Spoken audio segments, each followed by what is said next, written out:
por favor. Claro, claro, es que esa es la idea. O sea, si es que hoy empezaron las fiestas de la poli, se supone que ustedes tienen permiso para... Tengo entendido que es en la tarde. Realmente no sé muy bien cómo se maneja ese tema ahora que son virtuales, pero bueno. Entonces la idea es que yo tengo que dejarles grabado la clase con las personas que hayan asistido, porque no es obligatorio. Pero bueno, al parecer es desde mañana, al menos por lo que veo ahí dice pregón digital de la poli. ¿Eh? Entonces, a ver, continuemos. Verán, hasta la anterior clase nosotros habíamos definido ya casi todas las distribuciones de muestreo. Y la última que habíamos visto era la distribución de muestreo para una razón de dos varianzas muestrales, ¿sí?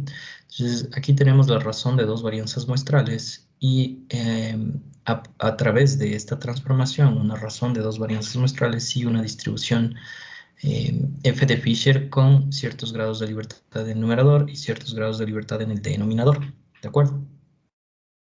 Entonces, la idea es que eh,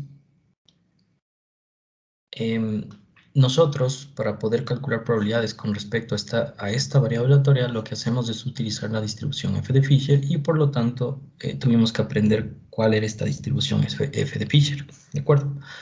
Y esta distribución tenía algunas características, ¿no? Primero, los parámetros de esta distribución eran los grados de libertad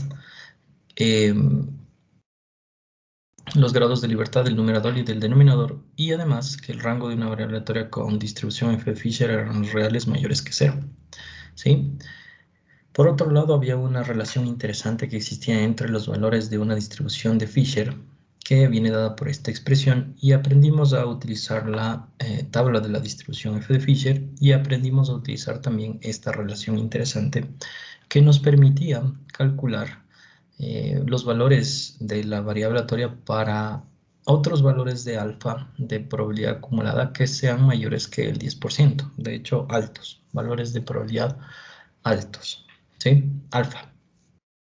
Entonces, todo eso aprendimos en la anterior clase y habíamos empezado a ver este ejemplo, creo que vimos este ejemplo, me parece, de para aprender a utilizar ya no solo la tabla de la distribución, sino la distribución de muestreo de una razón de varianzas muestrales. Este ejemplo decía que teníamos una marca de automóviles que ensamblaba sus autos en dos plantas distintas, A y B, y que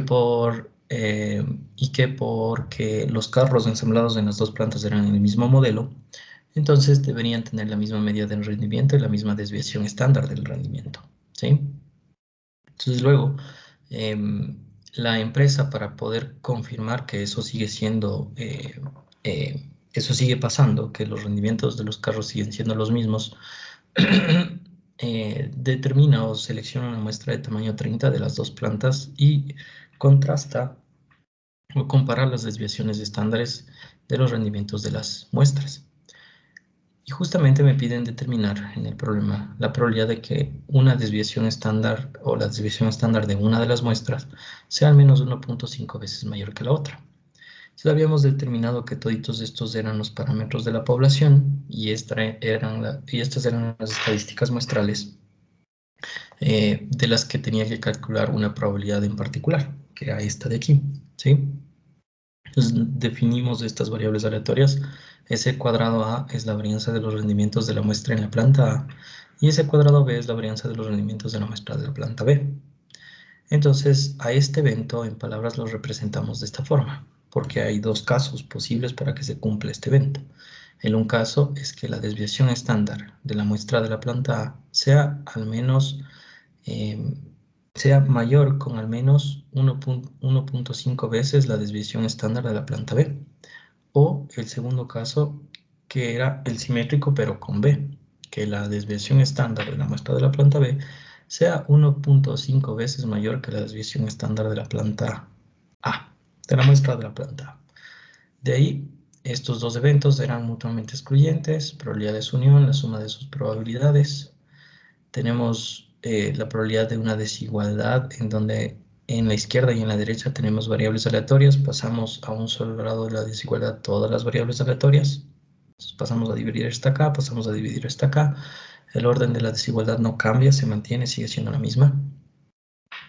Y finalmente teníamos que aprender a utilizar la transformación de manera inteligente, ¿sí? La idea es que este cociente era una variable aleatoria, claro, y este también, porque cada uno de estos términos son variables aleatorias. La desviación estándar en la muestra de A y la desviación estándar en la muestra de B son variables aleatorias porque dependen de la muestra que nosotros seleccionemos. Pero nosotros no conocemos la distribución de esta variable aleatoria, sino que conocemos la distribución de esta transformación. Y esta transformación sigue esta distribución f de Fisher. Entonces, la idea es que tenemos que construir esta transformación para poder aplicar la distribución de probabilidad de f de Fisher. Entonces, como las varianzas de las poblaciones en las plantas A y la planta B son iguales porque se ensamblan en el mismo modelo de carros, deberían ser iguales, se simplifican en la transformación porque son la misma variabilidad y me queda la transformación solo la razón de las varianzas. Entonces, esto es lo que tengo que construir en nuestro caso. En este caso particular, ¿no? Porque las varianzas de las poblaciones son iguales y se simplifican de la transformación. Ahora, para construir las varianzas de las muestras, lo único que hago es elevo al cuadrado los dos lados de la desigualdad para no alterar la desigualdad original, sigue siendo la misma, solo que está escrita de otra forma. Elevo al cuadrado los dos lados, acá también, y me queda s cuadrado de A sobre s cuadrado de B mayor que 2.25, y acá lo mismo pero con B en el numerador. Y esto ya seguiría, esta transformación ya seguiría una distribución f de Fisher con los respectivos grados de libertad.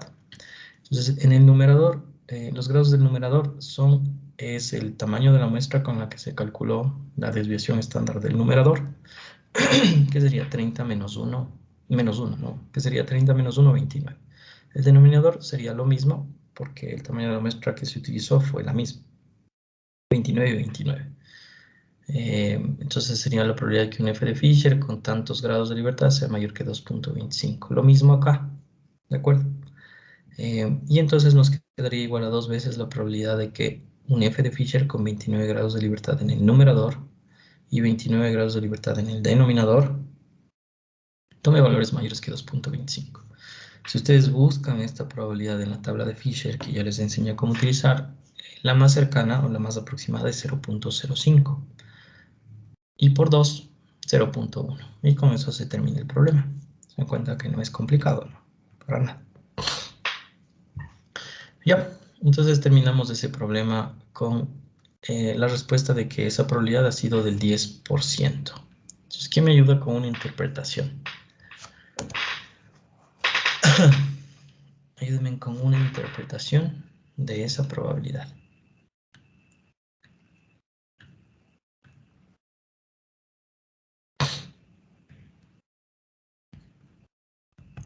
Y recuerden que para interpretar una probabilidad lo que hacemos es ver las variables aleatorias, la definición de las variables aleatorias, el evento como tal y la probabilidad.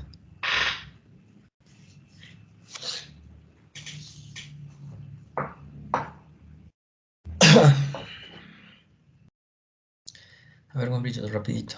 ¿Cuál sería la interpretación?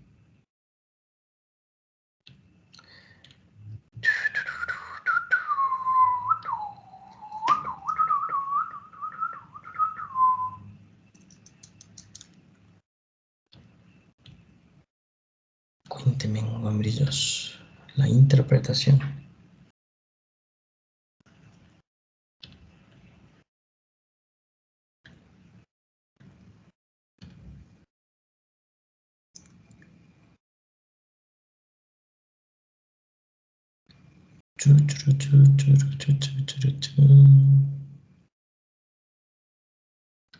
¿Nadie? ¿Y una remota idea de cuál será la interpretación de esa probabilidad?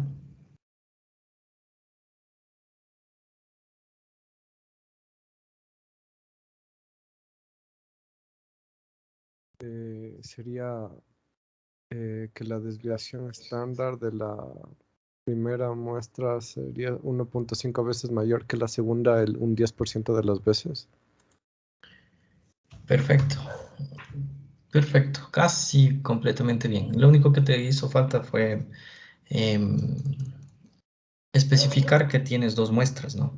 Entonces, la idea es que de todos los grupos de muestra, de todos los grupos con una muestra de 30 autos de la planta A y 30 autos de la planta B, en 10% de esos grupos, la desviación estándar del rendimiento de los autos de la muestra de la planta A, o más bien, para hacerlo más sencillo, la desviación estándar del rendimiento de los autos de la muestra de una planta va a ser al menos 1.5 veces mayor que la otra.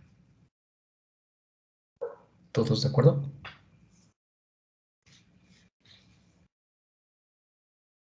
¿Sí o no? Sí, profe. Ya, entonces no se olviden, aquí la idea es que no estamos trabajando con una sola muestra. Miren que estamos haciendo, tenemos dos muestras y estamos comparando la desviación estándar de la una con la otra. ¿De acuerdo? Entonces la interpretación tiene que venir dada en términos de esas ideas. ¿Sí? De cada grupo de dos muestras con 30 autos de la planta A y 30 autos de la planta B, en 10% de esos grupos, la desviación estándar de los autos de la una planta va a ser al menos 1.5 veces mayor que la desviación estándar de la muestra de la otra planta. ¿Se acabó? Ya, entonces con eso terminaríamos las distribuciones de muestreo. Ahora, les voy a compartir, ¿cómo se llama? Eh, Les voy a compartir el documento de teoría que estaría cargado en el aula virtual, ¿sí?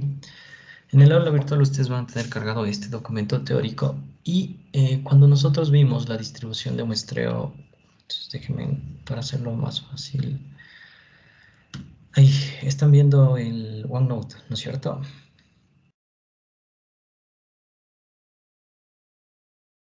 Sí, profe. Ya. Entonces, la distribución de muestreo anterior a la de la razón de varianzas muestrales que habíamos visto era la distribución de muestreo para la diferencia de medias muestrales. Y esta es una distribución de muestreo que igual, en la cual teníamos igual dos poblaciones, seleccionábamos una muestra de las dos poblaciones en donde estábamos analizando el mismo fenómeno y queríamos hacer alguna comparación entre las dos poblaciones, ¿no? Entonces la idea es que yo les había dicho que nosotros íbamos a ver solo el caso en el que las varianzas de las poblaciones eran conocidas. Entonces definimos la distribución de muestreo para la diferencia de medias muestrales cuando las varianzas de las poblaciones son conocidas, sigma 1 al cuadrado y sigma 2 al cuadrado. Y por el teorema del límite central podemos concluir esto. Ahora, la idea es que para poder calcular probabilidades tuvimos que, como esa diferencia de medias muestrales sigue una distribución normal, tuvimos que hacer una transformación a la distribución normal estándar. Y aquí yo les había escrito cuál sería la transformación para esta variable aleatoria, la diferencia de dos medias, ¿no? Le restamos su esperanza y dividimos para la desviación estándar, que es la raíz cuadrada de la varianza. Y la varianza por propiedades es igual a sigma 1 al cuadrado sobre n1 más sigma al cuadrado, sigma 2 al cuadrado sobre n2. Entonces, esta transformación es la que nosotros utilizamos para calcular las probabilidades en el caso en el que conocemos las varianzas de las poblaciones. Y ese era el primer caso de la distribución de muestreo de la diferencia de medias. Ahora, cuando no conocemos las varianzas de las poblaciones, es el siguiente caso, que se les había dicho que no íbamos a ver porque es prácticamente lo mismo. Lo único que hay que hacer es ver cómo podemos resolver la idea de que si es que no conocemos las varianzas de las poblaciones, sigma 1 al cuadrado y sigma 2 al cuadrado, ya no podríamos utilizar esta transformación, porque no conocemos estos valores. Entonces, igual que en el caso de la distribución de la media cuando la varianza es desconocida, Lo que vamos a hacer es aproximar el valor de las varianzas poblacionales mediante las varianzas obtenidas en las muestras, ¿de acuerdo? Entonces, la idea es que en el documento teórico sí están especificados los otros dos casos cuando las varianzas son desconocidas, ¿de acuerdo? Entonces, el primer caso, nosotros ya lo vimos, la distribución de muestreo para la diferencia de medias muestrales cuando las varianzas son conocidas. Ya está. Los otros dos, como les dije, no íbamos a ver en teoría, o sea, de una manera muy profunda o con ejemplos, porque realmente el concepto es el mismo, ¿sí? Entonces, el mismo que el de la media muestral, cuando la varianza es desconocida. Entonces, igual, cuando no conozco las varianzas, aquí tenemos en cambio dos casos. Entonces, si no conozco las varianzas, lo que voy a hacer es aproximar las varianzas de las poblaciones por medio de las varianzas muestrales. Pero, cuando las varianzas son desconocidas, tenemos dos casos diferentes.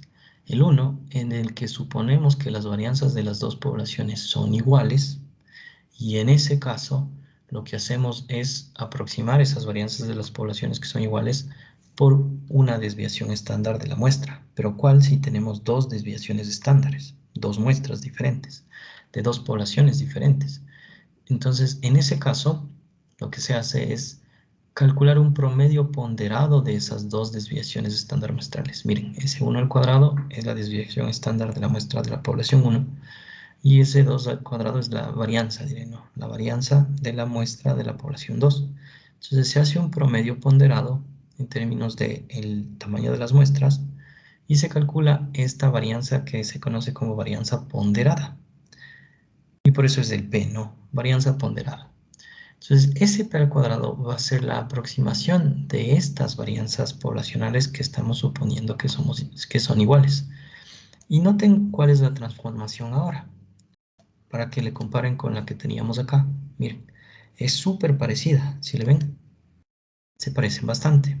Entonces, la idea es que como estamos asumiendo que estas dos son iguales, pero no las conozco, les vamos a aproximar a las dos por este mismo valor, SP al cuadrado. Y si ponen aquí SP al cuadrado y aquí SP al cuadrado, sacan factor común SP al cuadrado de esta suma. Y como está SP al cuadrado, raíz cuadrada de SP al cuadrado sale SP afuera sin el cuadrado. Entonces me queda, miren, SP por la raíz de 1 sobre N1 más 1 sobre N2. Y se acabó. Entonces de ahí prácticamente es casi lo mismo, ¿se dan cuenta? Lo único que tienen que hacer es calculan esto, reemplazan sigma 1 al cuadrado y sigma 2 al cuadrado por este valor y calculan este nuevo estadístico. Pero ¿qué pasa con esta nueva transformación o estadístico? Ya no sigue una distribución normal estándar, pues como la de acá. Sigue una distribución T de Student. ¿Con cuántos grados de libertad? N1 más N2 menos 2 grados de libertad. Y resuelven el problema como que fuera lo mismo. Lo único que están utilizando es otra distribución y otra transformación. Por eso les dije, no tiene nada de complicado. Y aquí hay un ejemplo, ¿no? Entonces leerán el ejemplito para que vean cómo se resuelve y se acabó. Y luego el segundo caso es cuando suponemos que las varianzas de las poblaciones son diferentes. Por algún conocimiento previo nosotros sabemos que las varianzas en las dos poblaciones son diferentes. Entonces suponemos esto. Y en ese caso, como las dos son diferentes, no nos queda más que reemplazar la una con la varianza de la muestra de la una población y la otra, la varianza poblacional de la segunda población, con la varianza de la muestra de la segunda población. Y ya está, miren, si ustedes le comparan, es exactamente la misma transformación, solo que he cambiado sigma 1 al cuadrado por S1 al cuadrado y sigma 2 al cuadrado por S2 al cuadrado. Y ya. Ahora, igual que antes, como están aproximando las varianzas de las poblaciones con las varianzas muestrales, esta nueva transformación sigue una distribución T de Student, pero los grados de libertad cambian, con B grados de libertad, donde B, ¿cómo se calcula? De esta expresión. Entonces B es igual a todita esta expresión, la parte entera, bueno, en el documento de teoría está sin la parte entera, es solo esta expresión. Y de forma general, B no es un entero que se aproxima al valor más cercano para usarlo como un número de grados de libertad. Entonces le aproximan al entero más cercano. Pero realmente eso a veces genera confusiones porque en ese proceso de aproximación unos aproximan con una unidad más, otros aproximan con una unidad menos. Entonces, la manera de resolver ese problema para que todos tengan la misma respuesta que encontré es no le aproximamos al entero más cercano, sino solo calculamos la parte entera de esta expresión. La parte entera, ustedes saben lo que es la parte entera o el piso de un número real, y utilizan eso como los grados de libertad y se acabó. Resuelven igual que antes, utilizando la distribución T-student. Y ya. Y ahí hay un ejemplo también, ¿no? Por si acaso.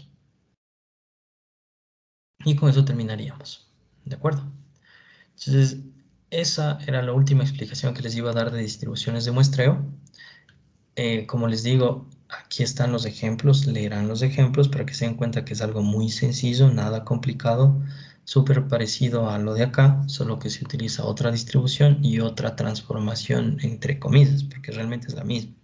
Lo único que están haciendo es cambiando las varianzas de las poblaciones por las varianzas muestrales. Eso solo les lleva a una nueva distribución, pero como concepto básico es lo mismo. ¿De acuerdo? Y ya, entonces con eso terminaríamos. Ahora, Profe, lo que vamos a hacer. Ajá. ¿y dónde encontramos ese documento? Disculpe. En el bloque número 5. O sea, hay uno, pero no es ese. Ah, no es este, no está todavía actualizado. Ah, es que todavía entonces no les he actualizado este documento. Ya les actualizo. ¿Ya? Ahí para que se descargue. Para mañana ya estará actualizado. ¿De acuerdo? Ya. Entonces, aquí también hay, por ejemplo, por si acaso, otros ejemplos que ustedes pueden leer, ¿no? De cómo se utilizan las otras distribuciones de muestreo y todo lo demás. ¿Sí? Hay ejemplos, hay algunos. Ya, buenazo. Entonces, a ver. Entonces, ahora lo que vamos a hacer es ya iniciar con unos nuevos conceptos teóricos. Así es que quiero que estén súper atentos, porque la primera clase que vamos a ver estos nuevos conceptos teóricos la voy a hacer súper detallada, pero las demás ya van a ser más mecánicas, porque lo demás, así como las distribuciones de muestreo, son eh, eh, cosas muy parecidas, ¿no? Estamos hablando casi del mismo tema, solo que en otra estadística muestral, con otra distribución, entonces, ¿de acuerdo? Entonces la idea es que ustedes entiendan súper bien estos nuevos conceptos teóricos de la primera clase. La primera clase es súper fundamental. Entonces, tienen que estar súper atentos a todas las explicaciones que les voy a dar. Si algo no queda entendido, tienen que decirme, profe, eso no lo entendí. Porque si no entienden algo de esta primera clase, todas las demás van a estar perdidos, ¿sí? Entonces, en esta clase soy súper detallista. Las otras solo vamos definiendo ya, este es el intervalo de confianza para este parámetro, y bla, bla, bla, ¿de acuerdo? Ya. Entonces, ahí están viendo el archivo de OneNote. Si no.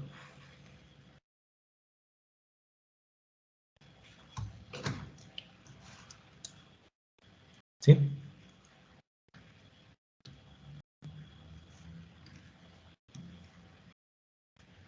Sí, profe. Ya. Entonces, súper atentos, ¿no? Nuevos conceptos teóricos. El primero, inferencia estadística. Entonces, solo les hago un acuerdo para que vean que sí habíamos hablado de estos temas antes. De hecho, los hablamos en la primera clase de introducción al curso. Y en esa primera clase nosotros habíamos definido que la estadística, la probabilidad estadística, se divide fundamentalmente en dos ramas principales. ¿Cuáles eran esas ramas principales? La estadística descriptiva y la estadística inferencial. Y la estadística descriptiva se constituía de todos los procedimientos para poder describir el comportamiento de un conjunto de datos, de una muestra de observaciones de algún fenómeno. Y eso lo aprendimos a hacer igual a detalle, aprendimos a utilizar todas las medidas descriptivas, cómo graficar un conjunto de datos y todo lo demás. Y la segunda rama fundamental de la estadística se conoce como la estadística inferencial. hemos definido que en esa rama estaban constituidos todos los procedimientos con los cuales nosotros podemos obtener conclusiones a nivel poblacional de los resultados obtenidos en una muestra. Entonces ya podemos obtener conclusiones del fenómeno que estamos estudiando sobre la población, de los resultados que obtenemos de ese fenómeno, pero en una muestra de esa población. Entonces, eso definimos de nuevo. La inferencia estadística es el procedimiento por medio del cual se llega a conclusiones acerca de la población con base a la información que se obtiene a partir de una muestra. ¿De acuerdo? Entonces, primer concepto de la inferencia estadística. Estimación. ¿Qué es una estimación? Es el proceso de determinar a partir de los datos de una muestra alguna estadística que sirva como aproximación del parámetro buscado en la población. Y noten que yo aquí les tengo subrayadas dos palabras importantes de esta definición: estadística y parámetro. Y se acuerdan que nosotros en la primera clase de distribuciones de muestreo y del teorema del límite central que vimos, definimos estos dos conceptos. Lo que eran los parámetros, habíamos definido que los parámetros de una población eran estadísticas pero calculadas a nivel nacional, y que generalmente los parámetros de la población no son conocidos, porque justamente para poder determinar los valores de los parámetros de la población tenemos que realizar un estudio a nivel nacional, generalmente, ¿no? O a nivel poblacional. Y esos estudios son muy costosos de realizar y toman demasiado tiempo realizarlos. Entonces la idea es que los parámetros de las poblaciones generalmente son desconocidos. Como ejemplos, les podría dar en palabras, o tal vez ya les mencioné en esa clase, nosotros en este momento no conocemos cuál es la media de ingreso de un ecuatoriano. No sabemos cuál será la media de ingreso a nivel nacional, porque no hemos hecho el censo. El del 2020 que teníamos que haberlo realizado, no lo pudimos realizar por la pandemia. Entonces no sabemos la media de ingresos. Tampoco otro parámetro de nuestra población sería, no sabemos la media de la estatura de un ecuatoriano, no sabemos la media del peso de un ecuatoriano, no sabemos, ¿se dan cuenta? Entonces, generalmente los parámetros de las poblaciones son desconocidos. ¿Y cuál es la idea de la estimación? Que vamos a utilizar alguna estadística o estadístico muestral para aproximar el valor de ese parámetro que nosotros no conocemos. Como ejemplo, podrían pensar, como ejemplo, las estadísticas que podríamos utilizar serían el promedio muestral, la varianza muestral, la proporción muestral y así en general, ¿sí? Entonces, estos dos términos ya los habíamos definido y se dan cuenta cómo se juntan los dos términos en la definición de lo que es una estimación, ¿de acuerdo? Ahora, en estimaciones tenemos dos formas distintas de estimar un parámetro de una población desconocido. La primera es la que se conoce como una estimación puntual. ¿Qué es una estimación puntual? Es un solo valor numérico utilizado para estimar el parámetro correspondiente de la población. Este valor se determinará evaluando los valores obtenidos de una muestra en el estadístico utilizado para estimar el parámetro de la población. Ahora, en inferencia estadística, como los estadísticos o estadísticas muestrales nos sirven para estimar los parámetros poblacionales, se les conocen como estimadores. ¿De acuerdo? Entonces, cuando hablemos de estimadores, en otras palabras, estamos hablando de las estadísticas muestrales, ¿sí? Para una comprensión más sencilla.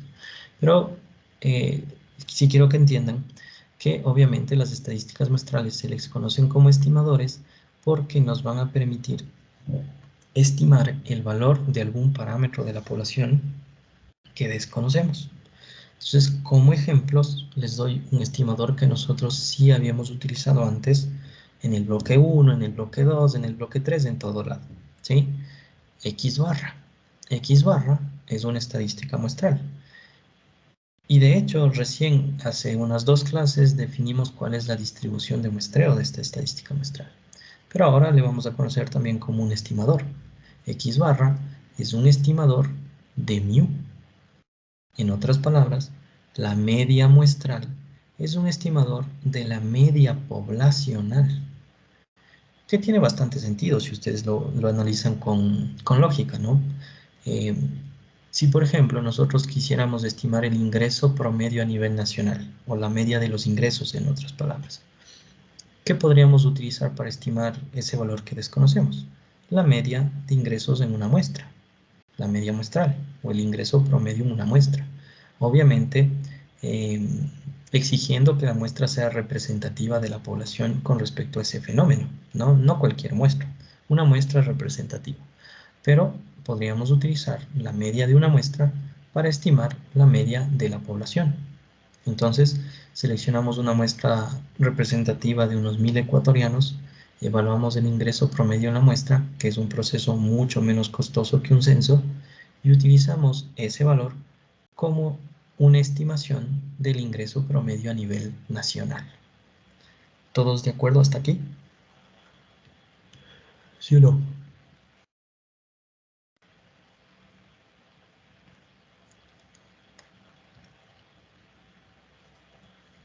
¿Qué dicen, hombrillos? ¿Sí o no?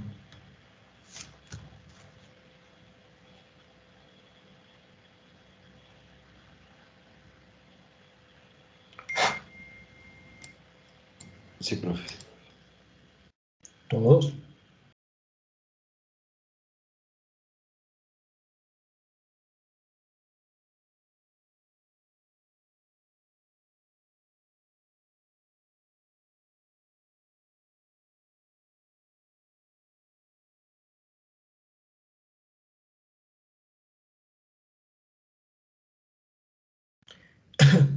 ¿Qué me dicen, hombrillos? ¿Sí? ¿No? ¿Sí? ¿No?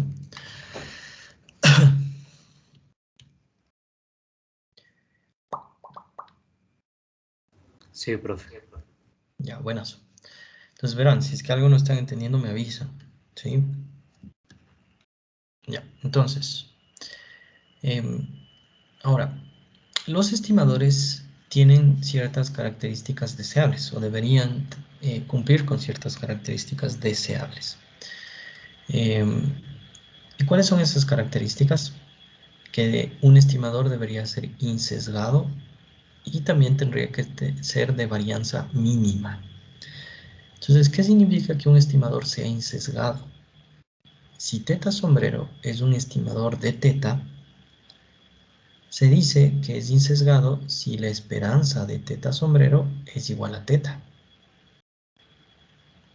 Entonces, normalmente a los estimadores se les escriben con el nombre del parámetro, con la letra del parámetro, con sombrero. Para que vean que sí hemos visto este tipo de notación, P sombrero y P. P sombrero es una proporción muestral que resulta que es un estimador de la proporción poblacional. Entonces, P es el parámetro de la población, P sombrero es un estimador de ese parámetro. ¿Ven? Entonces, generalmente se utiliza esa notación. Generalmente, pero hay ciertas estadísticas muestrales que ya tienen sus propios, sus propios nombres, ¿no? Su propia letra en particular. Entonces, ahí ya no se utiliza de esta forma. Pero bueno, entonces decimos que un estimador es insesgado si la esperanza del estimador es el parámetro de la población que está estimando. Y ya está. Ahora, como ejemplo, noten que X barra, la esperanza de X barra, habíamos visto en la distribución de muestrado de X barra, que la esperanza de X barra es igual a mu. Entonces, ¿eso qué quiere decir? Que X barra es un estimador insesgado de mu. En otras palabras, la media muestral es un estimador insesgado de la media poblacional. ¿Sí ven? Ahora, varianza mínima. ¿Qué significa que un estimador tiene que ser, para ser bueno, tiene que tener una varianza mínima?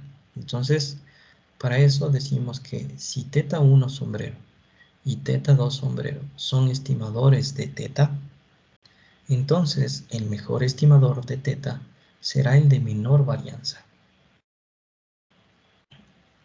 Primera observación de esta característica deseable en un estimador. Lo que primero deberían observar o entender es que un mismo parámetro de la población no necesariamente tiene un solo estimador. Pueden haber varios estimadores para el mismo parámetro de la población. Por ejemplo, otro estimador de la media podría ser la mediana. ¿De acuerdo? La mediana es un estimador de μ. Y x barra también es un estimador de μ. Entonces, tienen dos estimadores. Ahora, ¿cuál es el mejor en cambio? ¿Cuál deberían utilizar de esos dos? Si es que hay más de dos, ¿no?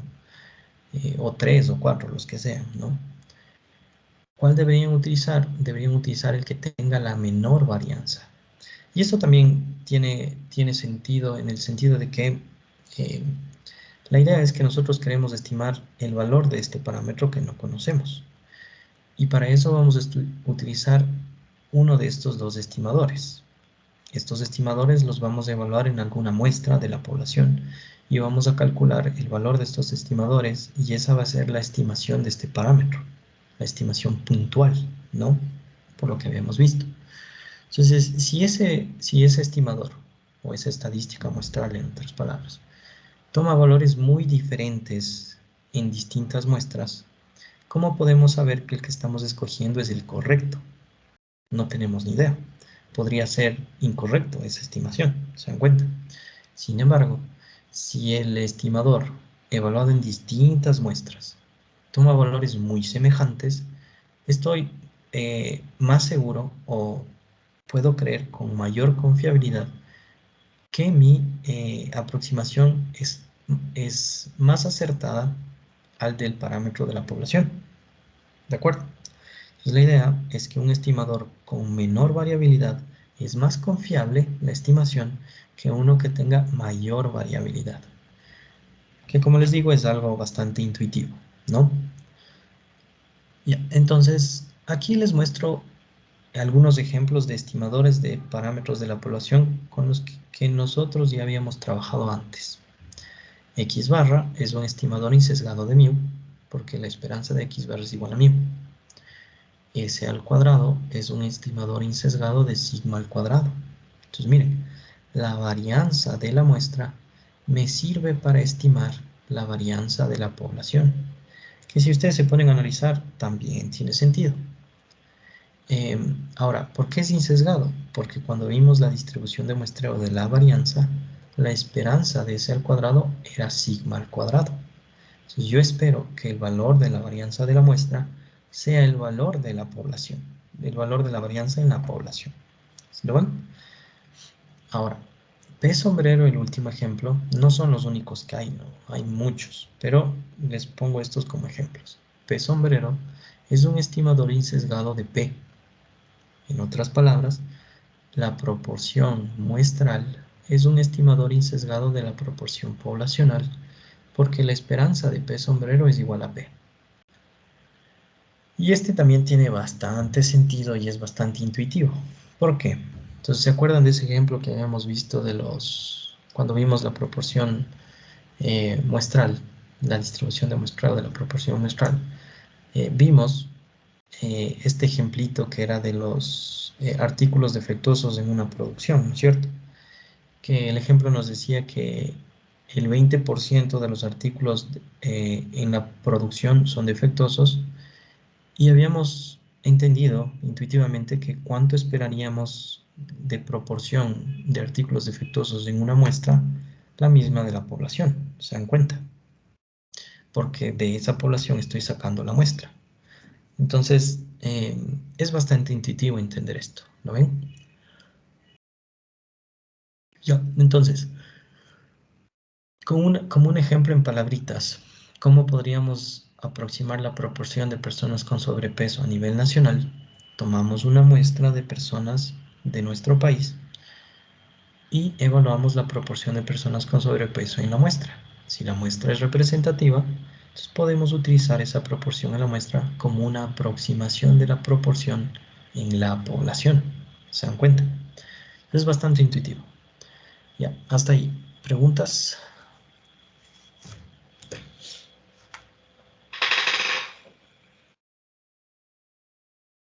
¿Sí o no?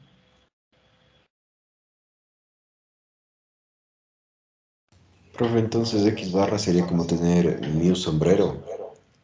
No es mu sombrero. Mu, recuerda que es un valor, es un parámetro de la población. No es aleatorio, mu. Mu es un valor que existe, pero que nosotros no conocemos.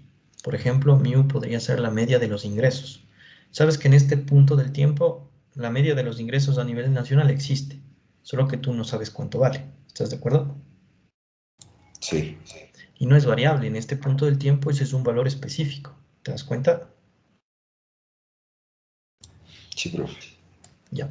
Entonces, X barra, si es una variable, es una estadística muestral que toma su valor en una muestra y en distintas muestras X barra va a tomar distintos valores, ¿no es cierto?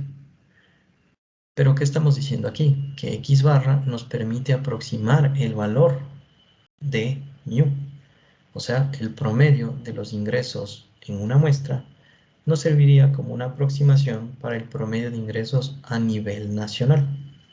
¿Estás de acuerdo? Sí, profe, queda más claro. ¿Sí? Gracias.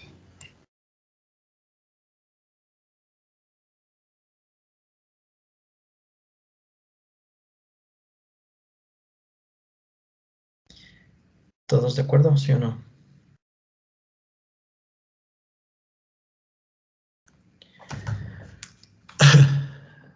¿Sí?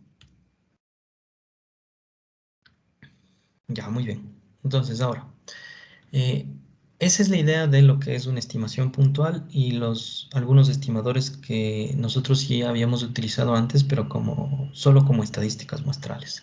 Ahora ya saben que esas estadísticas muestrales nos permiten aproximar los valores de los parámetros de la población que desconocemos. ¿Sí? Ya. Entonces, el segundo método para realizar una estimación de un parámetro es el que se conoce como estimación por intervalo. ¿Qué es una estimación por intervalo? Consiste en determinar un intervalo del cual se puede decir que contiene el parámetro poblacional buscado con cierto nivel de probabilidad o confiabilidad. Entonces, ¿cuál es la diferencia entre una estimación puntual y una estimación por intervalo? Que en una estimación puntual nosotros solo estimamos el parámetro con un solo valor numérico, por eso es estimación puntual, porque es un solo punto. En cambio, en una estimación por intervalo determinamos un intervalo en el cual va a estar el parámetro de la población que no conocemos con cierto nivel de probabilidad. Al nivel de probabilidad en inferencia estadística se le conoce como el nivel de confiabilidad. Y de hecho, a las estimaciones por intervalo se les conoce de manera general como intervalos de confianza. ¿Por qué? Porque es un intervalo que contiene al parámetro de la población con cierto nivel de confiabilidad, ¿de acuerdo? O probabilidad. Ahora, ¿por qué se utiliza estimaciones por intervalo? Justamente porque una estimación puntual es muy ineficaz, no muy confiable. ¿En qué sentido? Porque supongan que nosotros seleccionamos una muestra ahorita de ecuatorianos, calculamos el ingreso promedio. El ingreso promedio en la muestra, digamos, de 100 ecuatorianos fue de $425, por ejemplo. Y decimos, bueno, ya, el ingreso promedio, entonces a nivel nacional debería ser de $425. Esa es la estimación puntual. Pero creo que todos los que estamos aquí estaríamos totalmente de acuerdo de que el ingreso promedio a nivel nacional es prácticamente imposible que sea exactamente de $425. ¿No es cierto? Es prácticamente imposible. Tal vez será cercano, pero exactamente de $425, imposible. ¿De acuerdo? Entonces, como es tan ineficaz, nada confiable en su valor exacto, ¿no? Entonces, se construyeron estas estimaciones por intervalo que ya nos permiten decir que el promedio o el parámetro pertenece al intervalo con cierto nivel de probabilidad, que le vamos a conocer como nivel de confiabilidad. Ya, entonces, ¿Entendida la idea de lo que es una estimación por intervalo? ¿Sí o no? Entonces, profe, por ejemplo, sería tomamos una muestra y esa muestra la dividimos por intervalos respecto a la ganancia. Y en uno de esos intervalos va a haber más probabilidad de que se encuentre el valor promedio. Casi, pero ya les voy a explicar. Más o menos tienes una idea, ¿sí? Más o menos. Pero no es que estás dividiendo la muestra, no. Es del parámetro de la estadística muestral sobre el rango de esa estadística muestral vas a definir ese intervalo.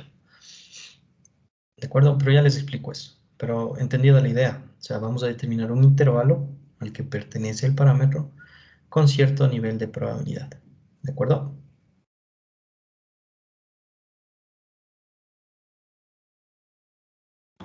Sí, profe.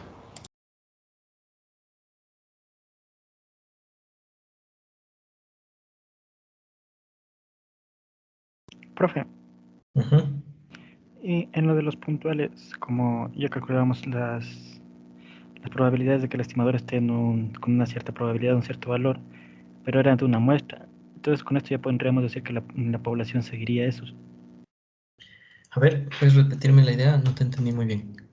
Que, por ejemplo, calculábamos que una media sea de, por decir, 5 y que qué probabilidad hay de que sea de un valor de 5, pero era una muestra de 9, por ejemplo. Y con lo que dice en lo puntual, que ahora sería, se puede inferir para toda la población. Ah, claro, o sea, la idea es que tú, a partir de una muestra, vas a calcular un estadístico muestral, ¿no es cierto? Por ejemplo, el promedio. Y ese valorcito que calculaste lo vas a utilizar como una estimación del promedio, pero poblacional, ¿de acuerdo? Que no conoces, ¿sí?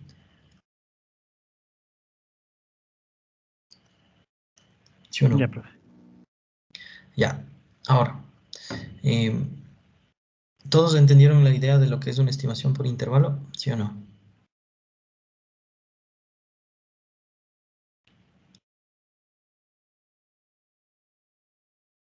¿Qué dicen, muchachos?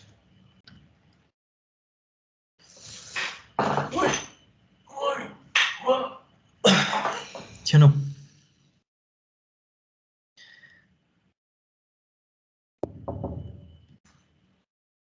¿Sí?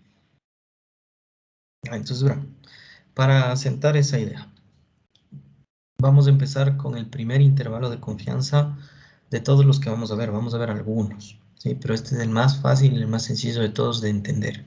Así es que estén súper atentos en este. Vamos a construir este intervalo de confianza del principio a fin, ¿sí? Entonces, quiero que estén súper atentos de todo lo que vamos a ver hoy. Estén súper atentos porque todo lo demás ya va a ser solo una aplicación de lo que entendieron el día de hoy, ¿sí? Entonces, miren, intervalo de confianza, que es una estimación por intervalo, para la media poblacional, para mu, cuando conozco la varianza de la población, sigma al cuadrado. Entonces, la estructura, por si acaso, va a ser súper parecida a la estructura en la que fuimos aprendiendo las distribuciones de muestreo, porque todos estos intervalos de confianza provienen de esas distribuciones de muestreo, ¿ya? Entonces, el interés se centra en determinar un intervalo que contenga al parámetro mu con cierto nivel de probabilidad. Para esto haremos uso de las distribuciones de muestreo antes estudiadas. Entonces, obviamente, si ustedes no han entendido bien las distribuciones de muestreo, estos conceptos no los van a entender. Así es que pilas con eso. Por eso esta materia la tienen que entender desde principio a fin. Todos los bloques son importantes. En este bloque, al menos ya desde este punto en adelante, todo lo que aprendimos desde el primer bloque hasta este, todos esos conocimientos se juntan para poder entender todas estas ideas. ¿De acuerdo? Entonces ahora, lo que queremos hacer es determinar un intervalo que contenga este parámetro mu, que es la media de la población, cuando conozco la varianza de la población y con cierto nivel de probabilidad. Entonces, del teorema del límite central, nosotros sabemos que para n suficientemente grande, x barra, que es un estimador de mu, sería una distribución normal con media mu y varianza sigma al cuadrado sobre n. Hasta aquí, ¿todos de acuerdo? ¿Sí o no? Sí, profe.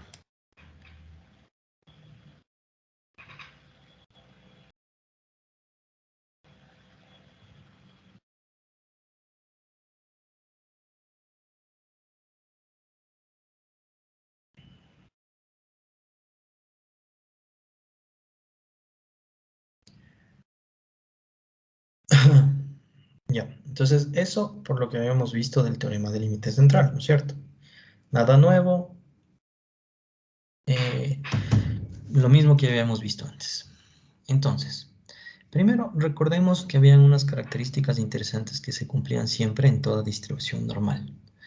Entonces recordemos estas ideas, que si x seguía una distribución normal, x siendo cualquier variable, ¿no? Estamos hablando en general. Si es que sigue una distribución normal con estos dos parámetros, la media mu y varianza sigma al cuadrado, entonces habían unos tres intervalos interesantes que siempre tenían más o menos la misma probabilidad en todas las distribuciones normales, ¿no? Que el intervalo entre mu menos sigma y mu más sigma tenía aproximadamente el 68% de la probabilidad, que el intervalo entre mu menos 2 sigma y mu más 2 sigma aproximadamente el 95% de la probabilidad, y que el intervalo entre mu menos 3 sigma y mu más 3 sigma aproximadamente el 99% de toda la probabilidad. ¿Y cómo interpretamos estos tres intervalos? Los interpretábamos de la siguiente forma, que en toda distribución normal, los valores que puede tomar la variable, de todos los valores posibles que puede tomar la variable x, el 68% estarían a una desviación estándar alrededor de la media, entre mu menos sigma y mu más sigma. Que el 95% aproximadamente estarían a dos desviaciones estándar alrededor de la media, y que el 99% estarían a tres desviaciones estándar alrededor de la media. Y eso se cumple en toda distribución normal para cualquier valor de mu y para cualquier valor de sigma al cuadrado. ¿Sí se acuerdan de estos tres intervalitos, no es cierto? ¿Sí o no? Sí, profe. Ya, entonces, utilizando esta característica sobre esta distribución normal y para x barra, entonces podríamos concluir que de todos los valores que puede tomar x barra, el 68% estarían entre mu menos sigma sobre raíz de n y mu más sigma sobre raíz de n, porque esta sería su desviación estándar. ¿Están de acuerdo? ¿Sí o no?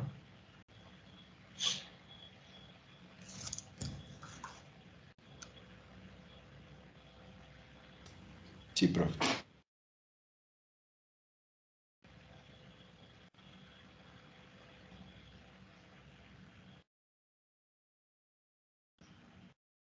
Sí, profe. Ya. Entonces, eso lo concluiríamos. Ahora, gráficamente lo voy a representar a ese comportamiento, ¿sí? Estamos hablando de que tenemos la variable x barra. X barra se distribuye normalmente, no miren nada de lo que no se distribuye normalmente con media mu, la media de la población, que es el parámetro que nosotros no conocemos. Pero así se distribuiría, ¿no es cierto? Normalmente con media mu, por el teorema del límite central. Ahora, esta propiedad o esta característica la podríamos entender o graficar de esta forma. El área bajo la curva de esta distribución entre mu menos sigma sobre raíz de n y mu más sigma sobre raíz de n es de aproximadamente 68%. ¿Qué significa eso? Que de todos los valores que puede tomar esta variable aleatoria, el 68% estarían dentro de este intervalo, entre mu menos sigma sobre raíz de n y mu más sigma sobre raíz de n. En otras palabras, a una desviación estándar alrededor de la media. ¿Todos de acuerdo? ¿Sí o no? Sí, profe. Ya, ahora. Entonces, ¿qué significaría eso? Que el otro 32% caerían por fuera de este intervalo. Como este es un intervalo simétrico con respecto a μ y la distribución es simétrica con respecto a μ, ese 32% se dividiría en partes iguales, 16% en esta parte y 16% en esta parte, en la cola de la izquierda y 16% en esta cola de la derecha. ¿Están de acuerdo?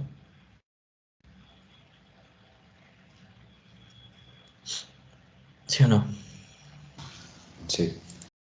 Perfecto. Ahora, piensen que nosotros tuviéramos muestras de tamaño 30 para que se cumpla el teorema del límite central y esto se cumpla.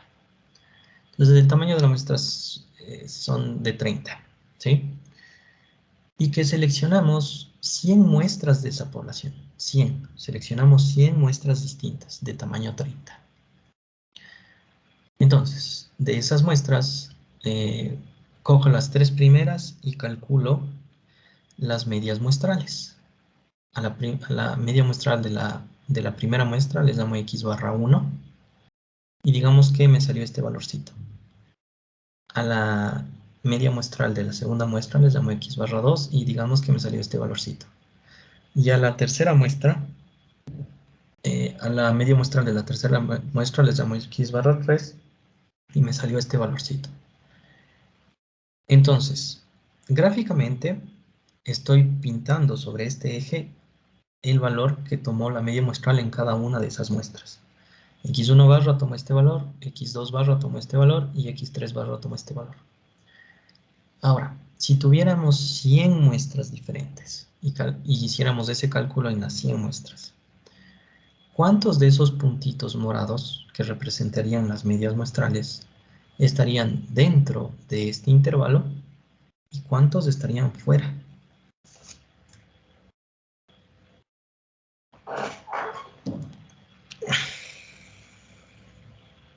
¿68 estarían dentro?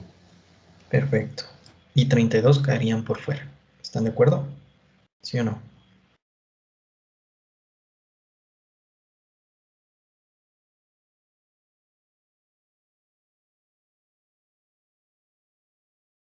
¿Qué dice? ¿Sí o no? ¿Sí?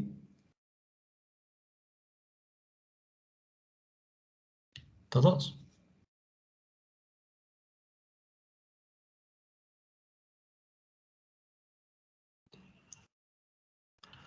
¿Qué dicen, Juan? ¿Sí o no?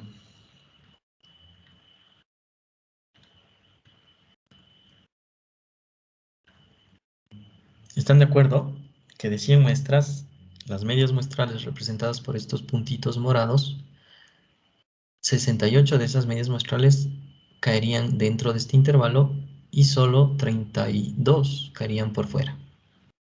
¿Todos de acuerdo? Por esta idea, ¿sí o no?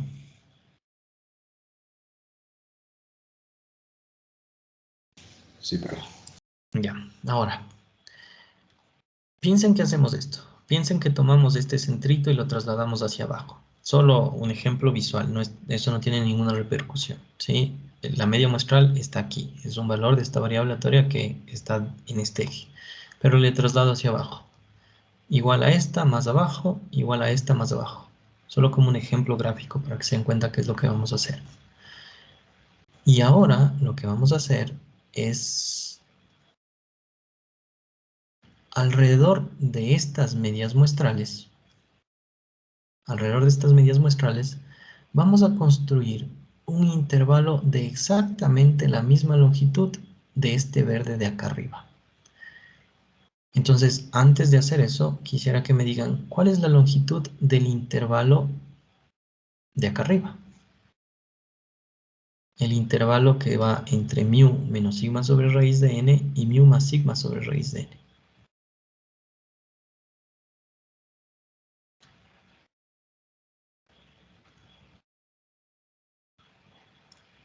¿Cuál sería la longitud?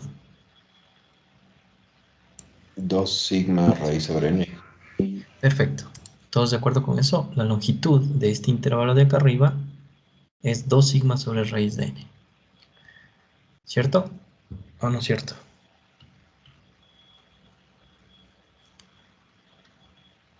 Sí, profe. Perfecto. Ahora, abajo, en estos puntitos, en estas medidas muestrales que les trasladé hacia abajo, solo como un ejemplo, voy a construir un intervalo alrededor de esas medias muestrales de exactamente la misma longitud de este de acá arriba. Entonces, de longitud 2 sigma sobre raíz de n. ¿Cómo lo hago? Del centro, que sería x1 barra, resto menos sigma sobre raíz de n. Y para el límite superior, sumo sigma sobre raíz de n. Hago lo mismo acá y acá. Hago lo mismo acá y acá. Entonces, esos intervalos tienen exactamente la misma longitud que el de acá arriba.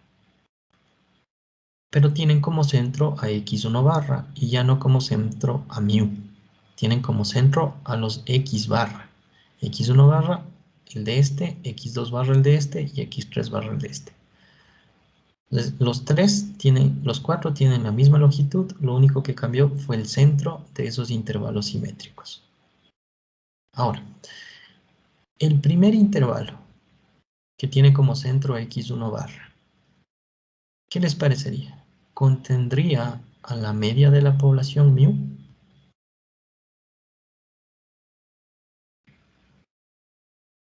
Sí. Si le contiene, ¿no es cierto? Visualmente, miren. Esta está aquí, claro. Recuerden que este intervalo estaría sobre el eje de x barra, ¿no? Solo que está trasladado hacia abajo, para que lo vean visualmente. Entonces, claro, ¿no? Mu pertenece a este intervalo. Check. 1.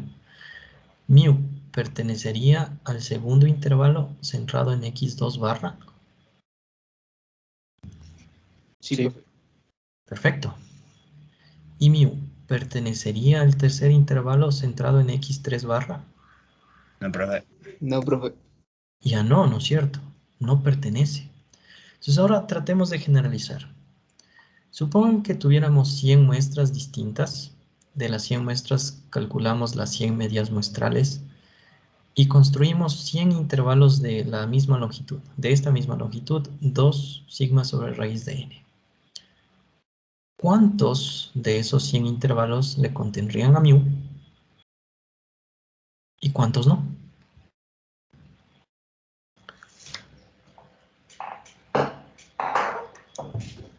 ¿68? 68%, ¿no es cierto?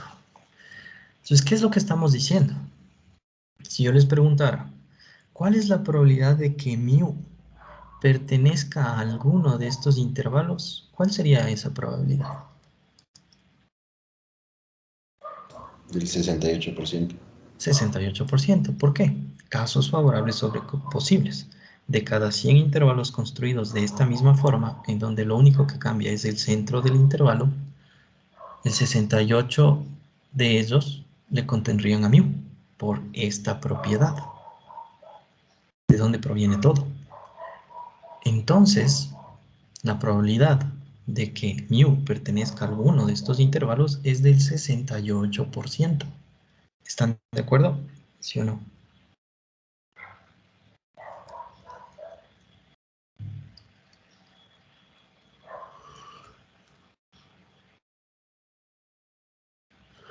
¿Qué dicen? Sí, profe. Y esa es una estimación por intervalo, miren. Miren, ¿qué era una estimación por intervalo? Consiste en determinar un intervalo que contiene al parámetro de la población buscado con cierto nivel de probabilidad. Miren, aquí hemos determinado que estos intervalos contienen al parámetro de la población, mu, que no conocemos, con un 68% de probabilidad. Entonces, ¿cuál es la conclusión? En conclusión, un intervalo que contiene a mu con un nivel de confianza del 68% viene dado por esta expresión. Límite inferior, x barra menos sigma sobre raíz de n. Límite superior, x barra más sigma sobre raíz de n. Que generalmente en la literatura le van a encontrar escrito de esta forma. Y c va a ser x barra más menos sigma sobre raíz de n. Con menos el extremo inferior con más el extremo superior. ¿Entendido? ¿Sí o no?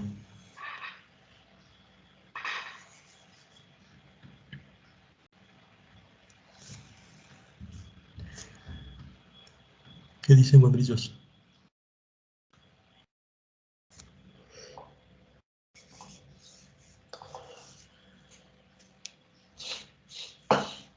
¿Qué me dicen, membrillos?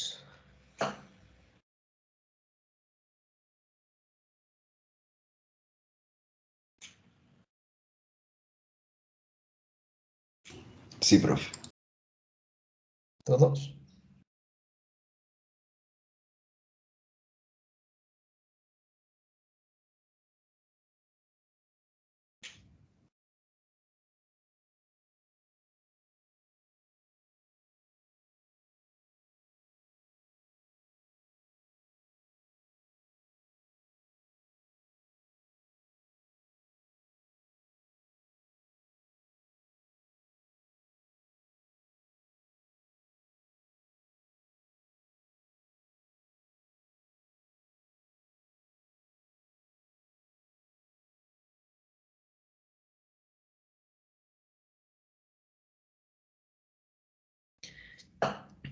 ¿Qué me dicen, membrillos? ¿Sí o no?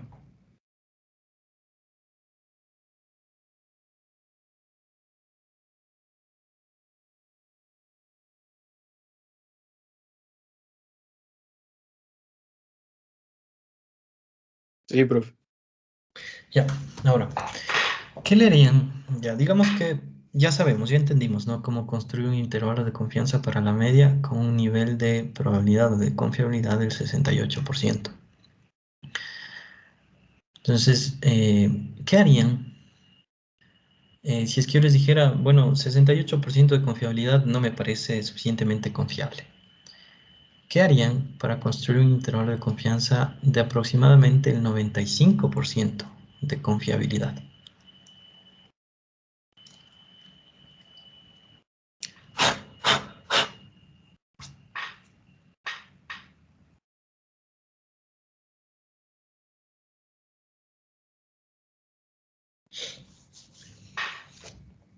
Le multiplicaría por 2 al sigma sobre 2n.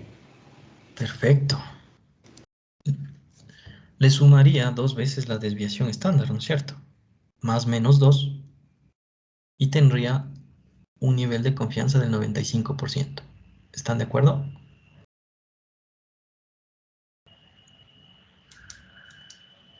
¿Sí o no? Sí, profe. Perfecto. ¿Y qué pasaría si yo les digo, ese sería 95%? Y supongan que les digo, bueno, no, ahora quiero uno del 99% de confiabilidad. Sería 3 veces la desviación estándar. ¿No es cierto? O sea, en otras palabras, ¿qué es lo que están haciendo? Solo le están haciendo al intervalo más grande, ¿no es cierto? Que tiene bastante sentido, ¿no? Si al intervalo le hago más grande, la longitud es mayor y tiene una mayor probabilidad de contener al parámetro μ. ¿Están de acuerdo? ¿Sí o no?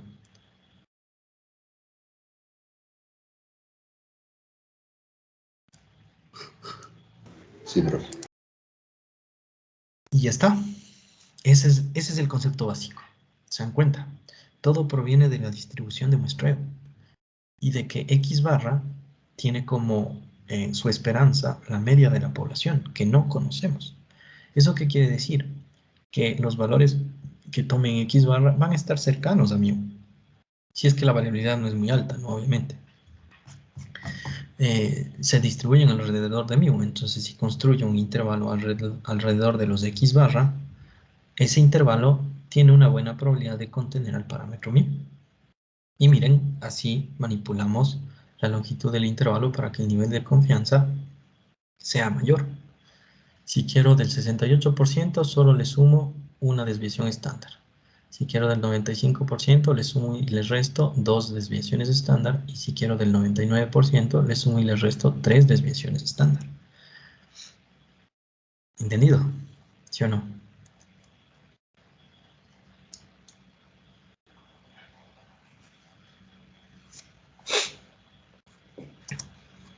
¿Sí o no, brillos?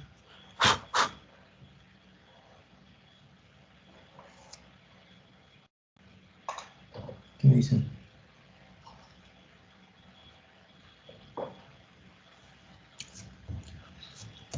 Sí, profe.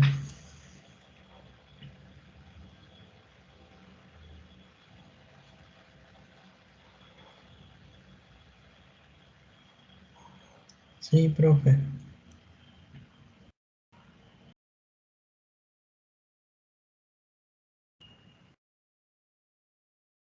Sí, profe.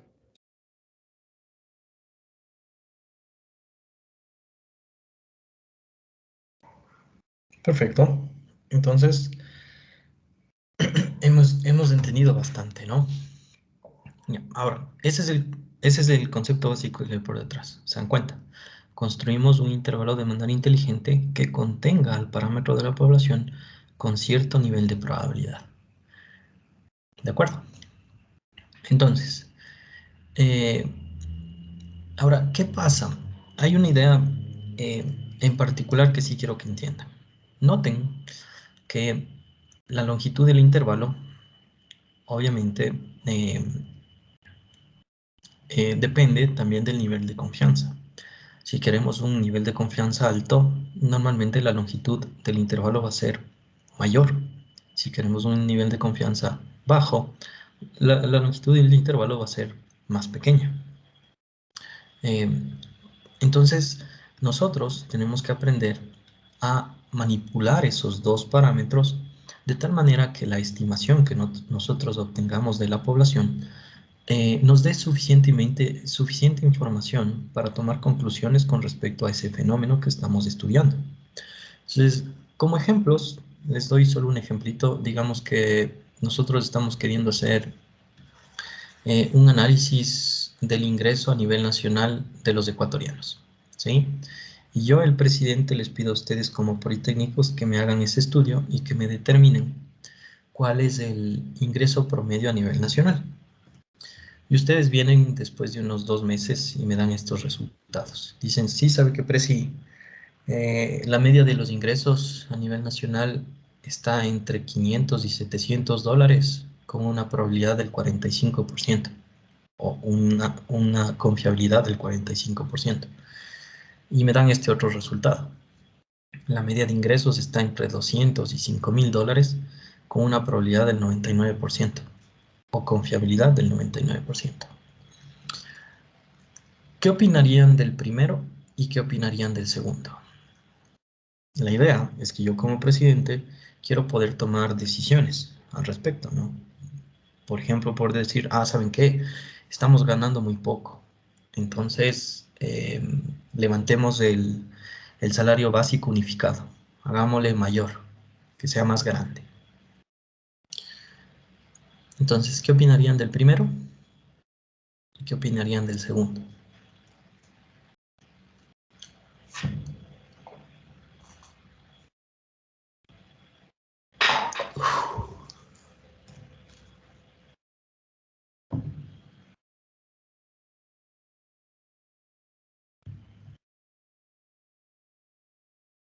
Sería que a pesar de que el primero tiene menor probabilidad, es de un intervalo más pequeño, al contrario de que el otro cubre un espectro más grande, pero obviamente va a tener mayor probabilidad.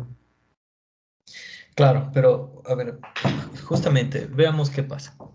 Miren, el primero sí me aporta información del ingreso promedio. Digo, 500, entre 500 y 700 dólares. Es bajo, podríamos llegar a concluir, ¿no? O sea, puedo tomar conclusiones al respecto. Pero la probabilidad es muy pequeña. ¿Eso qué significa? Que solo el 45% de las veces voy a estar en lo correcto y el otro 55% voy a estar equivocado. ¿Eso qué quiere decir? Que hay un 55% de probabilidad de que el ingreso promedio no esté dentro de este intervalo. Y entonces me están dando información que es irrelevante, no me sirve. Realmente no me sirve, ¿se dan cuenta? Entonces una probabilidad muy baja no es confiable, porque se pueden estar equivocando. Y hay, en este caso, una probabilidad del 55% de que el ingreso promedio no esté entre estos dos valores.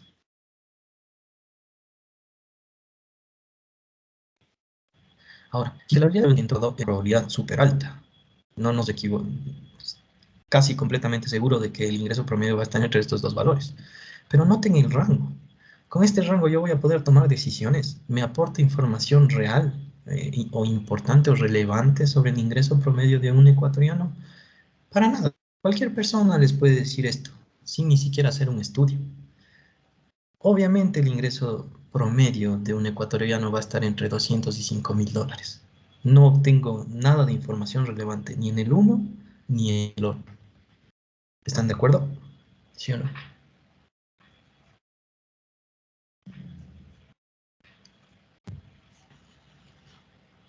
¿Sí? Sí, profe. Ya, entonces, ustedes tienen que aprender a jugar con esos dos parámetros, que son dependientes del uno del otro.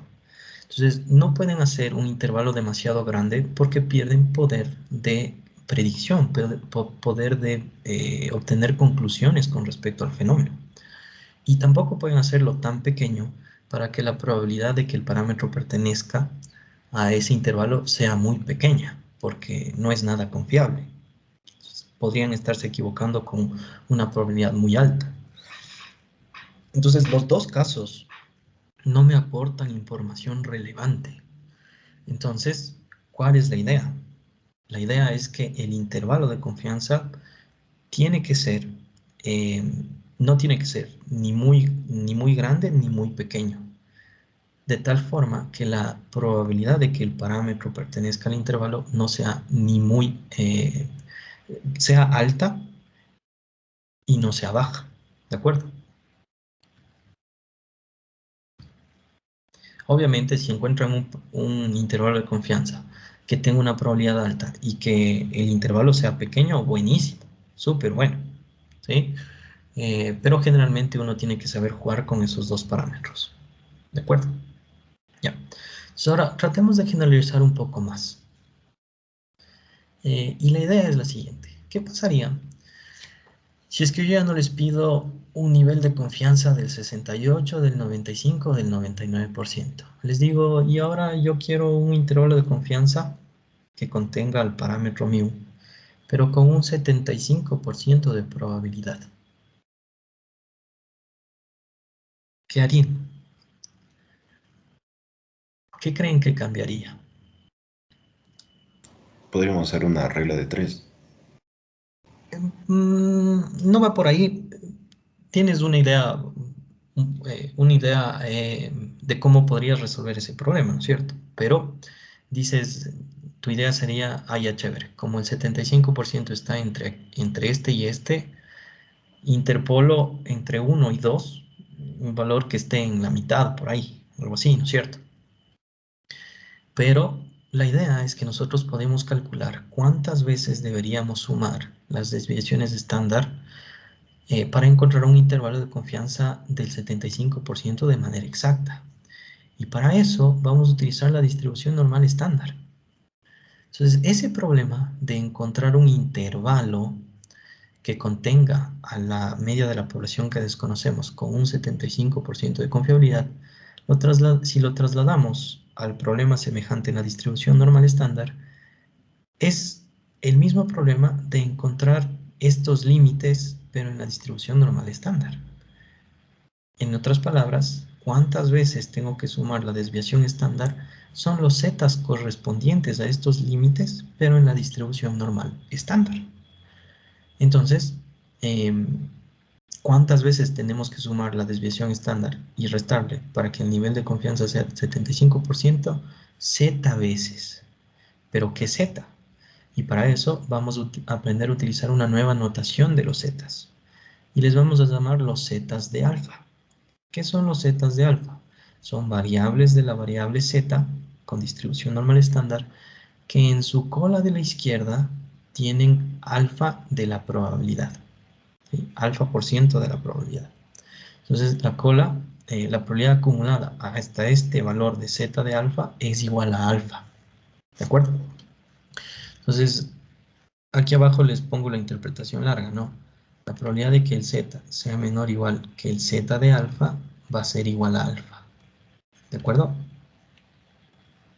Ahora, utilizando esa notación, este problema, que es, miren, es súper semejante al de acá, ¿no? Si le comparan, el de acá era 68%, ahora va a ser 75%, pero de manera general, al nivel de confiabilidad le vamos a llamar como gamma.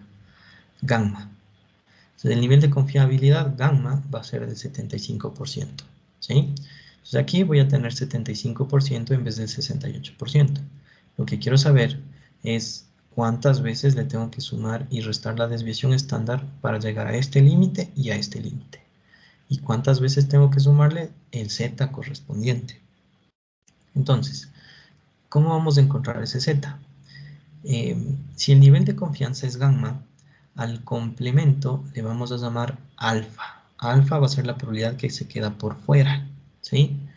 Entonces, como la distribución es simétrica, alfa medios van a estar a la izquierda de la probabilidad y alfa medios va a estar a la derecha, en la cola de la derecha y alfa medios en la cola de la izquierda, fuera de este intervalo. Entonces, este límite en el z, en la distribución normal estándar z, sería el z de 1 menos alfa, sería el z de alfa medios, ¿sí? Esto les voy a cambiar aquí porque si no les hago confundir. Esperen. Ese límite sería el z de alfa medios, ¿de acuerdo? Entonces, ¿cuánto le he tenido que restar? ¿Cuántas veces le he tenido que restar la desviación estándar a mu para llegar a este límite? Z de alfa medio veces. Este va a ser el z que tiene de probabilidad acumulada hasta ese valor alfa medios. Entonces el z de alfa medios. Y en cambio, este límite de acá estaría a z de 1 menos alfa medio veces sigma sobre raíz de n de mu. Entonces, ¿cómo le calculamos a este? Buscamos el z correspondiente. El z correspondiente sería un z que tiene una probabilidad acumulada hasta este límite de 1 menos alfa medios, ¿cierto?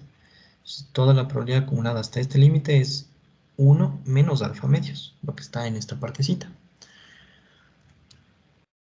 Y entonces, el z de 1 menos alfa medios, ¿cómo lo encontraríamos? De esta forma. La probabilidad de que el z sea menor o igual que el z de 1 menos alfa medios, que es el valor que estoy buscando, es igual a 1 menos alfa medios. Y le buscan en la tabla de la distribución normal estándar. Entonces, generalizando, ¿cuántas veces deberían sumar la desviación estándar y restar? No, sumar y restar la desviación estándar para tener cierto nivel de confiabilidad. Z veces, donde el z lo calculan a partir de la distribución normal estándar. Entonces ahí ya pueden calcular exactamente para el 68%, para el 95% y para el 99%. Recuerden que estos son valores aproximados. Pero con la tabla de la distribución normal estándar ya podrían encontrar los valores exactos. Entonces, como ejemplo, para que vean lo que digo, si el nivel de confianza es 75%, entonces alfa, la probabilidad que se queda fuera del intervalo sería 25%, por lo tanto alfa medio sería del 12.5%. Por lo tanto, este z de aquí, el z de 1 menos alfa medio, sería el z de 1 menos 0.125, que sería el z de 0.875. Para encontrar este valor de z, utilizan esta interpretación. La probabilidad de que el z sea menor o igual que el z de 0.875 tiene que ser igual a 0.875. Entonces, este z vale 1.15. Ahora, también tendríamos que buscar el de acá. Pero como esta distribución es simétrica, y como la distribución normal es simétrica, y la distribución normal estándar es simétrica, y este valor está a la misma distancia de mu que este, entonces el z correspondiente va a ser solo el negativo de este. Le pueden buscar, ¿no? Y se van a dar cuenta que es el negativo de este, porque está a la izquierda de mu. Entonces, el z correspondiente ha sido 1.15. Por lo tanto, el intervalo de confianza para un nivel de confianza de 75% es x barra más menos 1.15 veces la desviación estándar. Y si ustedes comparan con los otros dos que ya habíamos definido de manera aproximada, es bastante lógico, ¿no? Miren, cuando queríamos del 68%, le sumé solo una vez. Si quería del 95%, dos veces. Como el 75% está entre estas dos, debería sumarle un número entre estos dos, que es 1.15. ¿Todos de acuerdo? ¿Sí o no?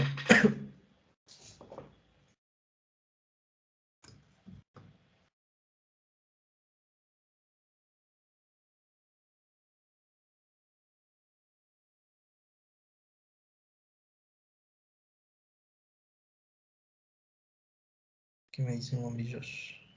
¿Sí o no?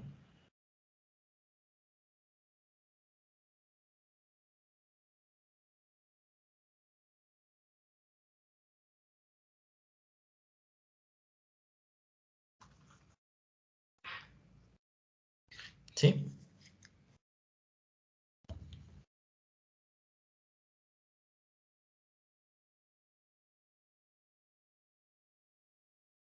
Sí, sí, sí. No, no, no.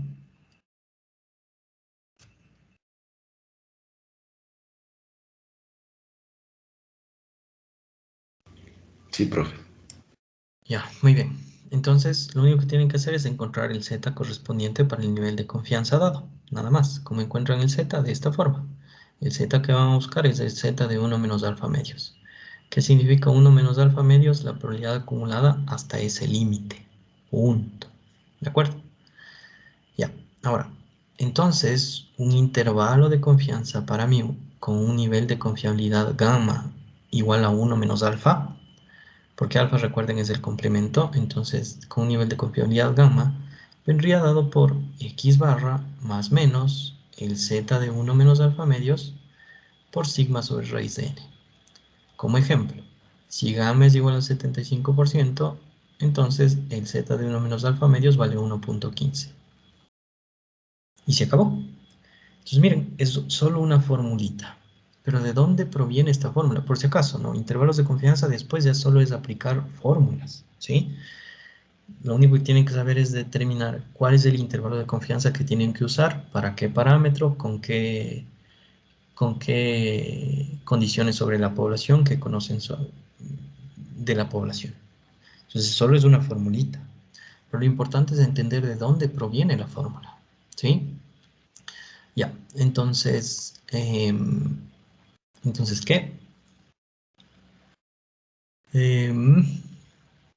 Entonces, como les decía, ¿no? Si gamma, la confiabilidad es del 75%, entonces el número de veces que tengo que sumar y restar la desviación estándar es 1.15 veces. ¿Se acabó? ¿De acuerdo? Entonces ahora, vamos con la interpretación. Aquí ya está generalizado, ¿no? Para cualquier nivel de confianza, ustedes ya podrían calcular ahora un intervalo de confianza para la media poblacional cuando la varianza es conocida. Noten que es importante que conozcan la varianza, porque si no, no podrían calcular este intervalo de confianza. Tienen que conocer la varianza de la población, ¿sí? Entonces, interpretación. Tenemos dos tipos de interpretaciones, la práctica y la frecuentista. La práctica es la que generalmente se utiliza siempre, ya por convención en estadística. Cuando ustedes vean un estudio estadístico o en los noticieros hablen de algún intervalo de confianza, la interpretación va a ser esta, la práctica. Dice, esta interpretación va así: el intervalo de confianza x barra más menos z de 1 menos alfa medios por sigma sobre raíz de n contiene a μ con un gamma por ciento de confiabilidad.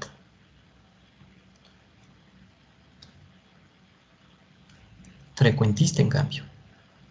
Esta es la que generalmente no muchos saben cómo dar esta explicación, porque realmente no entienden lo que es un intervalo de confianza, pero espero que ustedes ya hayan entendido. De todos los intervalos construidos de esta forma, con la misma longitud, con el mismo nivel de confianza, el gamma por ciento de esos contendrán a μ. Justamente por lo que habíamos visto, ¿no? Miren, de toditos estos, solo el 68% contienen a μ por cómo son construidos. Si le aumentamos a 2, el 95%, por cómo son construidos. Si le aumentamos a 3, el 99% y así, ¿no? Ya. Ahora, veamos los componentes de un intervalo de confianza. Generalmente la estructura de un intervalo de confianza siempre es la misma, ¿sí? Por eso, a partir de este definimos los componentes que generalmente tiene un intervalo de confianza. Pues de manera general, tenemos que un intervalo de confianza para mí con un nivel de confiabilidad gamma viene dado por esta expresión. El intervalo de confianza es x barra más menos el z de 1 menos alfa medios por sigma sobre raíz de n. Entonces, x barra es la que se conoce como la estimación puntual de mu.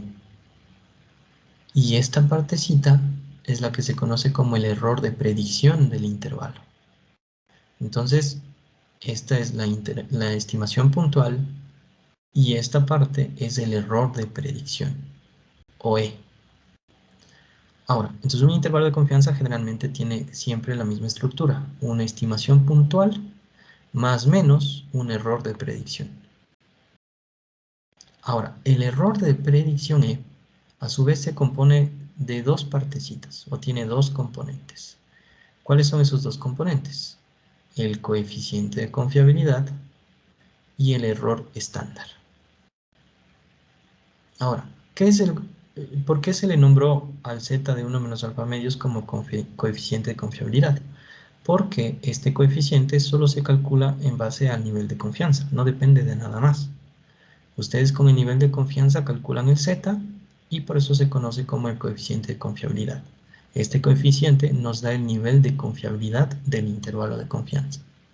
Ahora, sigma sobre raíz de n, recuerden que solo es la desviación estándar del estimador. Miren, x barra es el estimador y tiene como varianza sigma cuadrado sobre n, por lo tanto como desviación estándar sigma sobre raíz de n.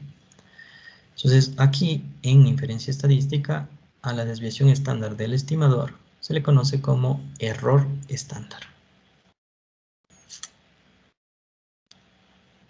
Y hay un último componente que no se ve explícitamente en un intervalo de confianza, pero es muy importante, que es el que les había mencionado antes, la longitud del intervalo de confianza. Y la longitud, si es que le escribimos en términos del error de predicción al intervalo de confianza, se calcularía como x barra más e menos x barra menos e. Si ustedes calculan esto, les va a quedar 2e. Entonces, la longitud de un intervalo de confianza es siempre, o es casi siempre, cuando el intervalo tiene esta estructura, igual a 2 veces el error de predicción. Y se acabó. Ya, hasta ahí, preguntas. Ya, entonces la estructura es esta, ¿no? Generalmente de un intervalo de confianza. Tienen una estimación puntual y un error de predicción. La longitud entonces va a ser 2 veces el error de predicción. Y el error de predicción se compone de un coeficiente de confiabilidad y un error estándar. Donde el error estándar, por comprensión, es solo la desviación estándar del estimador y el coeficiente de confiabilidad se calcula a partir del nivel de confianza y de nada más. ¿Entendido? ¿Sí o no?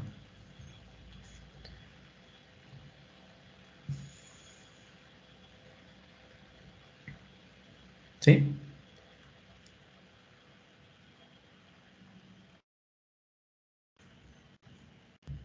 Sí, profe. Ya, perfecto. Casi terminamos. Aquí, por si acaso, les hago un ejemplo para que vean de por qué el número de veces que tienen que sumarle la desviación estándar es justamente los zetas, ¿no? Si quieren, le analizan ahí. Pero es solo porque transforman el mismo problema en el semejante en la distribución normal estándar y se dan cuenta que el número de veces que tienen que sumar la desviación estándar es los zetas, z veces. ¿De acuerdo? Aquí les doy un ejemplo. Si quieren, le ven. Recomendación es que lo vean para que se den cuenta de eso. Y aquí les defino otro camino para demostrar que este intervalo de confianza es un intervalo de confianza para la media cuando la varianza es conocida, ¿no? Pero este camino parte justamente directamente desde la distribución normal estándar. Entonces, como para nosotros para llegar a esa distribución, tenemos que aplicar esta transformación, el z es igual a x barra menos mu sobre sigma sobre raíz de n, entonces partimos del de acá, definiendo el nivel de confianza acá, y de la transformación despejamos el valor de mu que no conocemos. Como mu no lo conocemos, pero los z sí podemos determinarlos, despejamos mu en términos de x barra y de z, y van a ver que llegamos a la misma conclusión. Esa también, recomendación, léanlo para que vean cómo llegamos a la misma conclusión, pero partiendo directamente desde la distribución normal estándar y despejando de manera inteligente el valor de mu que no conocemos. Y van a encontrar que mu está entre estos dos extremos con una probabilidad del gamma por ciento, que sería el nivel de confianza. ¿De acuerdo? Esa demostración también es bonita, ahí le ven. ¿De acuerdo? Finalmente, llegamos, creo que ya no alcanzamos a hacer el ejemplo. Entonces dejémoslo ahí, ¿sí? Con eso terminaríamos la clase del día de hoy. Hemos definido el primer intervalo de confianza, por si acaso. El intervalo de confianza para la media de la población, para mu, cuando la varianza de la población es conocida. Ya. Con eso terminamos. ¿Preguntas?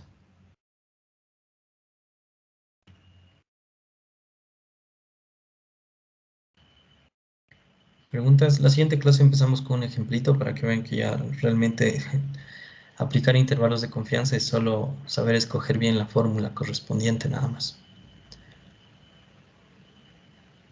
¿Preguntas? De todo lo que aprendimos, ¿sí o no?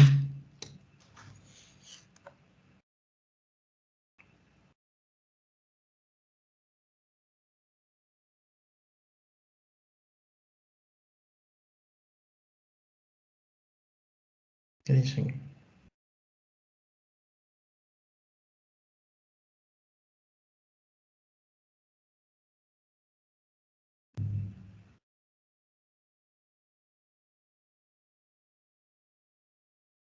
¿No preguntas?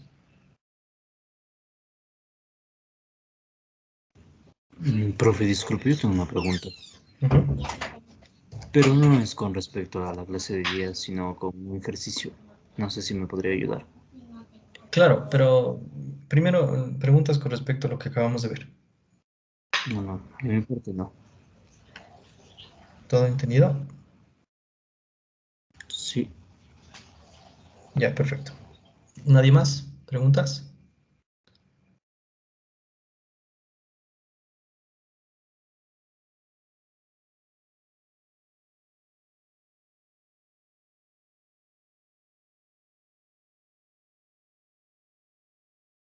¿Qué me dicen?